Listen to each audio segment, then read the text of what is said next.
Terme in provincia di Padova l'accoglienza diffusa funziona. I profughi beneficiari sottoscrivono un patto che offre formazione civica, linguistica e professionale per entrare a far parte della comunità. Al momento il progetto coinvolge 14 persone. Cinzia Torriglia. Il sistema di accoglienza integrata qui a Montegrotto funziona bene dal 2017 e ci permette di dare una risposta concreta e soprattutto utile al fenomeno delle migrazioni. A Casa Santa Chiara di Mezzavia, nel comune di Montegrotto Terme, ci sono 14 richiedenti asilo inseriti nel sistema di accoglienza integrata.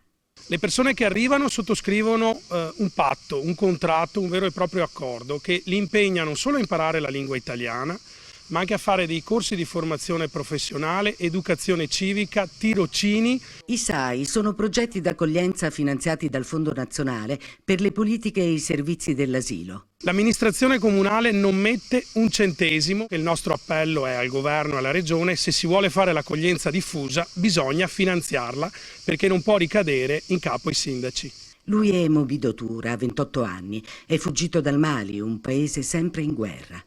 Dove ho fatto scuola, il mio professoressa mi ha andare in un'agenzia e oggi mi chiamato per un appuntamento. Mi piacerebbe diventare elettricista. Mentre i CAS accolgono le persone e le lasciano ferme lì senza dare neanche una prospettiva futura, il sistema SAI dà una prospettiva e soprattutto tutela la dignità della persona umana.